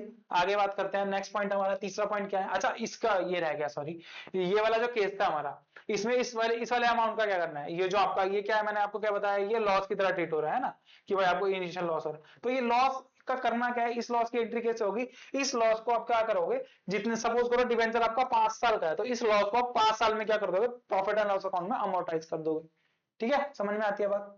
ठीक है, इस लॉस को ओवर द पीरियड क्या करोगे? अमोर्टाइज कर दोगे P&L अकाउंट में, ठीक है। इसका भी ट्रीटमेंट हम देखेंगे। केस नंबर 3 क्या कहता है? भाई इशू प्रीमियम पे कर रहे हो और रिडीम पार पे कर रहे हो। भाई प्रीमियम पे आप क्या कर रहे हो? प्रीमियम आप अमाउंट ले रहे हो, है ना। भाई आपने क्या किया? सबसे पहले तो ये आपका रिसीव्ड अमाउंट आ गया, ये भी आपका रिसीव्ड अमाउंट आ गया, डिवेंचर एप्लीकेशन एंड अलॉटमेंट, फिर आपका रिसीव्ड अमाउंट आ गया, डिवेंचर एप्लीकेशन, यहाँ पे फेस वैल्यू, और यहाँ पे जो एक्स्ट्रा प्रीमियम आया वो आ गया। और रिडम्पशन के टाइम पे पार पे है, तो आप पार पे रिडम्पशन है तो आपको सिर्फ यही वाली वैल्यू देनी है, क्योंकि सिक्योरिटी तो हमने ली है ना प्रीमियम की, देने का तो हमने वादा ही नहीं किया, देने तो हम पार पे वाले थे। तो यहाँ पे क्या आएगा हमारा? डिवेंचर टू बैंक आ जाएगा। और अगर रिडम्पशन भी प्रीमियम पे है और इशू भी, देखो इशू भी प्रीमियम पे और रिडम्पशन भी प्रीमियम पे है, वही सेम सिक्योरिटी होगी। भाई आपको क्या करना है? जब आप पहली एंट्री पास करोगे, मैंने यहाँ पे वो बैंक वाली एंट्री हटा दी, हम डायरेक्ट बात कर रहे हैं। तो देखो क्या कह रहा है? Debenture application allotment secondary entry से बात करें, जैसे हमारी ये वाली एंट्री थी ना, ये सेम एंट्री उठ के कहाँ आ जाएगी? यहाँ पे आ जाएगी। Debenture application allotment, loss to debenture और टू प्रीमियम, आप देखोगे चारों पॉइंट दिखेंगे, debenture application, loss on redemption, to debenture और प्रीमियम रिडम्पशन। अब क्योंकि इशू के टाइम पे भी प्रीमियम है तो इसलिए हम एक सिक्योरिटी प्रीमियम अलग से दिखाएंगे। ये ध्यान रखना, ये इशू के टाइम का प्रीमियम है और ये लायबिलिटी है फ्यूचर लॉस की, है ना। समझ में आई बात? ठीक है जी। और अगला केस हमारा क्या आता है? लास्ट केस हमारा आता है इशू एट डिस्काउंट और रिडीम एट पार। ठीक है जी, इशू एट डिस्काउंट और रिडीम एट पार की बात करी उसने। अब इशू एट डिस्काउंट और रिडीम एट पार में क्या है जी? बैंक से आप पैसा लो, उसको भी आप डिस्काउंट, ये अमाउंट रिसीव हो गया और ये जितना आपने डिस्काउंट दिया, जैसे मैंने बताया 1000 की चीज आपने 900 में दे दी तो 100 रुपए का डिस्काउंट हो गया, परसेंटेज डिवेंचर फेस वैल्यू पे। और जब आप पार पे रिडीम करोगे इसको तो आपका क्या आएगा? आपका ये वाला पॉइंट आ जाएगा कि आप उसको क्या कर रहे हो? रीपेमेंट कर रहे हो एट अ बैंक टाइप, ठीक है ना। एक केस और आता है आपका, वो क्या कह रहा है जी? ये रिडम्पशन का देखो आप, प्रीमियम, अच्छा थोड़ा सा मिक्स हो गया है आपकी एंट्री, आई एम सॉरी। जो आपका ये वाला केस था, इसकी जो दूसरी एंट्री है वो यहाँ पे आ गई है गलती से। तो यहाँ पे क्या है? उसकी जो दूसरी एंट्री है, ये पॉइंट नंबर आपकी 4 की एंट्री है, ये पॉइंट नंबर जो 4 है, केस नंबर 4, ये केस नंबर 4 की एंट्री, यहाँ ध्यान से देखेंगे तो ये जो केस नंबर 4 है, इसकी जो फर्स्ट एंट्री तो ये है और इसकी सेकंड एंट्री जो है वो यहाँ आ गई है गलती से, ठीक है। उसके बाद केस नंबर 5 ही आता है जिसमें आप डिस्काउंट आप इशू कर रहे हो, डिस्काउंट तो आप इशू के टाइम पे दे रहे हो, रिडम्पशन के टाइम पे प्रीमियम दे रहे हो। अब इसमें करना क्या है जी? बैंक से अमाउंट आप रिसीव करोगे तो ये तो रिसीविंग अमाउंट डालेंगे यहाँ पे, है ना।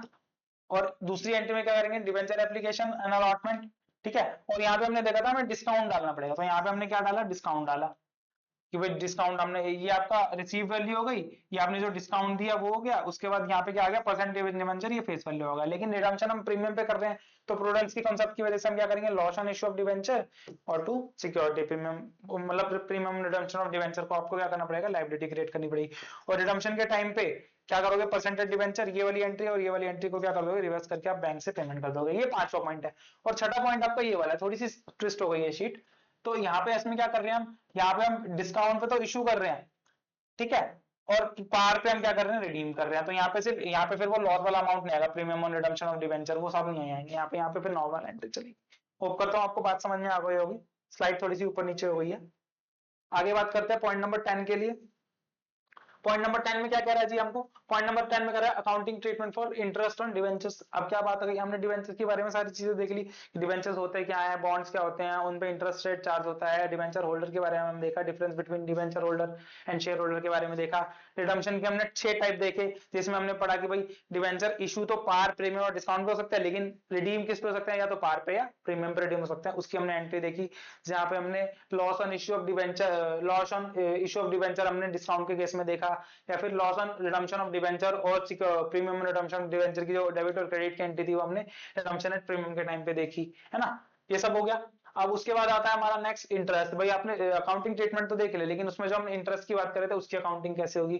तो interest on debenture is fixed obligation at a company that the company must to pay to the debenture holder at a time of at a pre decided date। जैसे मैं आपको 6% वाला एग्जांपल दिया था कि भाई पहले से डिसाइडेड है कि डिवेंचर पे आपको 6% का इंटरेस्ट मिलेगा। इट इज यूजुअली पेड सेमेनुअली और एनुअली, और the company must deduct the TDS before making the payment. अब ये होता क्या है, टैक्स डिडक्टेड सोर्स टीडीएस, ये एक तरीके का टैक्स है जो गवर्नमेंट ने इंप्लीमेंट किया है कि भाई कंपनी अगर डिवेंचर इशू करती है और डिवेंचर पे इंटरेस्ट देती है लोगों को, तो उसको, कंपनी को क्या है, पहले से ही टैक्स का अमाउंट, क्योंकि आपको पता है कि भाई इनकम के ऊपर टैक्स लगाती है गवर्नमेंट, है ना, इनकम के ऊपर टैक्स लगाती है गवर्नमेंट इनकम टैक्स के थ्रू।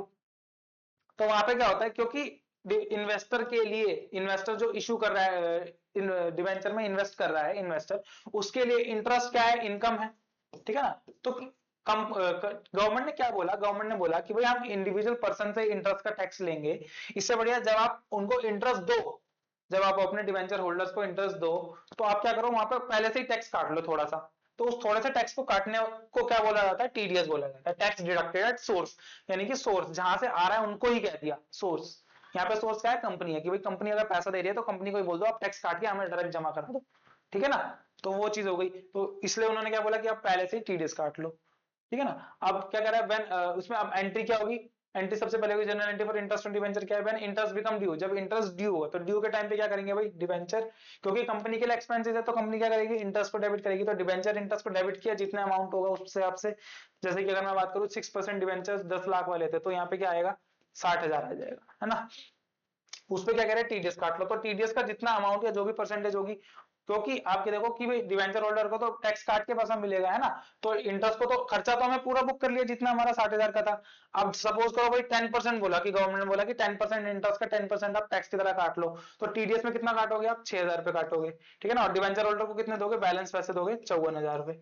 समझ में आई बात। तो एंट्री क्या बन रही है आपकी यहाँ पे, debenture account, debenture interest account debit to TDS payable to debenture holder. अब क्या करना है, जब आप डिवेंचर होल्डर को पैसे दोगे तो डिवेंचर होल्डर टू बैंक करोगे 54,000 रुपए से, क्योंकि डिवेंचर होल्डर को तो 54,000 रुपए देने हैं। और जो 6,000 रुपए है वो आप बैंक में, बैंक से किसको पे कर दोगे, गवर्नमेंट को पे कर दोगे, ठीक है ना। तो टीडीएस पेबल टू बैंक, यहाँ पे किसको पे कर दोगे आप, गवर्नमेंट को पे कर दोगे। समझ में आ गई बात आपको। आगे बढ़े हम, ठीक है जी। एग्जाम्पल देख लेते हैं। कहता भाई company issue 10,000 debenture of 1,000 rupees each eight 10% interest rate, interest is payable every 6 month में पे करना, assuming that TDS rate is 10%। ठीक है जी। तो क्या कह रहा है, डिवेंचर की वैल्यू कितनी है 10,000, नंबर ऑफ डिवेंचर कितने हैं 10,000, फेस वैल्यू कितनी है 1,000 रुपए, इंटरेस्ट रेट कितना है 10%। तो इंटरेस्ट 6 महीने का इंटरेस्ट, सबसे पहले तो डिवेंचर की वैल्यू कितनी हो जाएगी आपकी 10 लाख रुपए हो जाएगी, ठीक है ना। डिवेंचर की वैल्यू कितनी हो गई 10 लाख रुपए हो गई, 10 लाख हो गई, 1 करोड़ होगी, सॉरी। अगर मैं इसको 100 रुपीज ले लूं, छोड़ो इसको, ऐसे लो, 10 लाख रुपए हो गए, 100 रुपीज का 10 लाख रुपए हो गई, ठीक है जी। इसको हम 100 रुपीज मान लेते हैं, 10 लाख रुपए हो गई इसकी वैल्यू। अब 10 लाख पर 10% इंटरेस्ट लगाना है तो वो तो 10,000 होगा, लेकिन हमें 6% 6 महीने का लगाना है तो 5 लाख रुपए का इंटरेस्ट हो जाएगा। और इस 5 लाख पे टीडीएस का रेट कितना बताया, 10% बताया, तो 50,000 रुपए क्या कट जाएगा, टैक्स कट जाएगा। तो जब आप एंट्री पास करोगे तो देखोगे डिवेंचर इंटरेस्ट कितना, भाई इंटरेस्ट हमने पूरा ड्यू कर दिया, उसमें से जितना गवर्नमेंट को देना है वो अलग हमने ड्यू कर दिया, और उसके अलावा जितना हमें डिवेंचर होल्डर को देना है वो हमने अलग ड्यू कर दिया, ठीक है ना। रीपेमेंट के टाइम पे भाई डिवेंचर होल्डर को 4.5 लाख रुपए और बैंक में से हमने क्या गवर्नमेंट को 50,000 रुपए जमा करा दिए, ठीक है जी। आगे बढ़ते हैं जी, आगे में क्या कह रहे हैं, final treatment of interest on in final account. अब इसका ट्रीटमेंट क्या होगा, जो इंटरेस्ट होगा उसको आप क्या करोगे, P&L से आपका जो statement of profit and loss होगा, तो यानी कि आपको जो अगर मैं आसान भाषा में बोलूं जो प्रॉफिट एंड लॉस स्टेटमेंट होती है उसके अंदर क्या करोगे आप, डेबिट कर दोगे, ठीक है ना। और टीडीएस कहां जाएगा, जब तक आप उसको पे नहीं करोगे, क्योंकि टीडीएस पेबल आपके लिए क्या है, लायबिलिटी है, तो उसका जब तक आप उसको पेमेंट नहीं करोगे तब तक के लिए वो किस हेड के अंदर जाएगी, करंट लायबिलिटीज के हेड के अंदर जाएगी, अंटिल इट इज पेड। समझ में आ गई बात। आगे बढ़ते हैं जी। तो आखिरी टॉपिक जो हमारा है वो क्या है हमारा आज का, रिटर्न ऑफ डिस्काउंट और issue of loss on issue of debenture. भाई डिस्काउंट या loss on issue of debenture जो हमने एंट्री पास करी, कौन से जो लॉसेस की बात कर रहा है वो, जो हमने ये वाले लॉसेस देखे थे, कौन कौन से देखे थे, एक तो आपने ये वाला देखा था loss on redemption of debenture, ये भी क्या आपके लिए फ्यूचर लॉस है ना। उसके अलावा जो डिस्काउंट वाला पोर्शन था हमारा, कौन कौन सा डिस्काउंट वाला पोर्शन था, ये वाला जैसे यहाँ पे लिखे हैं दोनों, डिस्काउंट ऑन इशू, एक तो इशू के टाइम पे डिस्काउंट और एक रिडम्पशन के टाइम का जो आपको एक्स्ट्रा अमाउंट देना पड़ रहा है उसका लॉस, इन दोनों लॉसेस की यहाँ पे बात हो रही है। एक का तो मैंने आपको जब भी बताया था, है ना। तो क्या कह रहा है, debentures are issued at discount और redeemable at a premium, the company incur losses that must be written off over the life of the debenture. भाई ये कौन से लॉसेस हैं जो कि इनकर हो रहे हैं ड्यूरिंग द, मतलब रिटर्न ऑफ कैसे करना है इसको, over the life of the debenture. मैंने आपको बताया था ना कि अगर 5 साल, अगर आप 1 लाख रुपए एक्स्ट्रा दे रहे हो रिडम्पशन के नाम पे और आपके पास 5 साल के लिए वो डिबेंचर है, तो इस 1 लाख रुपए को आपको इन 5 सालों में क्या करना पड़ेगा, राइट ऑफ करना पड़ेगा, है ना। तो वो बता रहा है कि अगर आपने डिस्काउंट दिया, ये तो रिडम्पशन का केस बताया, डिस्काउंट के केस में भी अगर सपोज करो डिस्काउंट भी 1 लाख का है तो क्या होगा, आपको डिस्काउंट भी राइट ऑफ करना पड़ेगा over the period of life. क्या कह रहा है, discount at a time of issue क्या करे, डिस्काउंट और रिडम्पशन के टाइम पे premium, the company incur losses that must be written off over the life of the debenture, these expenses are treated as capital loss. इन इस तरीके के expenses कौन से, discount on issue of debentures और premium on redemption of debenture, इसको क्या बोला जाएगा, कैपिटल लॉस बोला जाएगा। और अमाउंट हो जाएगा ओवर द टाइम, यानी कि जितनी डिबेंचर की लाइफ होगी उस लाइफ में उसको कैसे राइट ऑफ किया जाएगा, ठीक है। रिटर्न ऑफ द डिबेंचर कैसे आएगा, डिस्काउंट और losses gradually write off over the number of years and the debenture remain outstanding। जैसे अगर मैं 5 साल की बात करूं तो over the number of, यानी कि अगर मैं 1 लाख के लॉस की बात करूं तो 1 लाख को हम 5 से डिवाइड करेंगे, हर साल हमारे पास कितना राइट ऑफ करना पड़ेगा, हमें 20,000 रुपीज राइट ऑफ करना पड़ेगा। तो राइट ऑफ के लिए एंट्री क्या होगी, या तो आप सिक्योरिटी प्रीमियम ले सकते हो या लॉस ले सकते हो। अगर आपको याद होगा तो मैंने सिक्योरिटी प्रीमियम की आपको शेयर कैपिटल के टाइम पे जब रिवीजन करा रहा था वहां पे मैंने सिक्योरिटी प्रीमियम के यूजेस बताए थे। तो उसमें बायबैक के बारे में हम देखा था, बायबैक के टाइम पे करना था, उसके अलावा अगर हम कोई डिस्काउंट देते हैं उसके टाइम पे करना, तो वहां पे जो डिस्काउंट या लॉस ऑन रिडम्पशन था वहां पे ये भी कवर हुआ था। बोनस शेयर की हमने वहां पे बात करी थी, फ्री के शेयर्स की। तो जो सिक्योरिटी प्रीमियम है उसको आप discount on issue of debenture पे या फिर loss on redemption of debenture दोनों के केस में आप यूज कर सकते हो। अगर सिक्योरिटी प्रीमियम नहीं है तो उसमें आप क्या करोगे, उसके अलावा फिर आप प्रॉफिट एंड लॉस में उसको डेबिट कर दोगे, ठीक है ना। प्रेजेंटेशन एंड फाइनेंशियल स्टेटमेंट क्या कहता है भाई, before writing off discount on issue of debenture appear under the non current liability, non current assets, sorry, ठीक है। Discount on issue of debenture क्या आपका नॉन करंट एसेट की तरह दिखेगा, miscellaneous expenditure in the balance sheet. उसके अलावा क्या कहता है, after writing off it will be transfer to the profit and loss account as an expense, ठीक है ना। यही वाली एंट्री की वो बात करें, इसके एक्सप्लेनेशन जब तक आप उसको राइट ऑफ नहीं कर रहे तो आप उसको कहां दिखाओगे, नॉन करंट एसेट्स के अंदर दिखाओगे। और जब आप राइट ऑफ कर दोगे तो वो नॉन करंट एसेट्स हेड से निकल के कहां चला जाएगा, प्रॉफिट एंड लॉस स्टेटमेंट के अंदर चला जाएगा। अगर प्रॉफिट एंड लॉस नहीं होगा तो आप, अगर इससे पहले सिक्योरिटी प्रीमियम होता है वहां से भी राइट ऑफ कर सकते हो, अदरवाइज आप प्रॉफिट एंड लॉस से राइट ऑफ कर दोगे उसको, ठीक है जी। समझ में आ गई आपको सारी बातें। होप करता हूं आपको जो है डिवेंचर्स की रिवीजन अच्छी लगी होगी। तो अभी हमारा ये चैप्टर खत्म हो गया, इसके बाद हमारे पास जो नेक्स्ट 2 चैप्टर की रिवीजन बची है, जो मेन है सबसे ज्यादा, वो है एक हमारा रेशियोज का चैप्टर है, दूसरा हमारा है कैश फ्लो स्टेटमेंट। वो बहुत आसान आसान चैप्टर है, उसकी रिवीजन में आपके लिए जल्दी लेकर आऊंगा। तब तक के लिए आप इस चैप्टर को रिवाइज करें और क्वेश्चंस की प्रैक्टिस जरूर करें, ठीक है। Take care, good bye.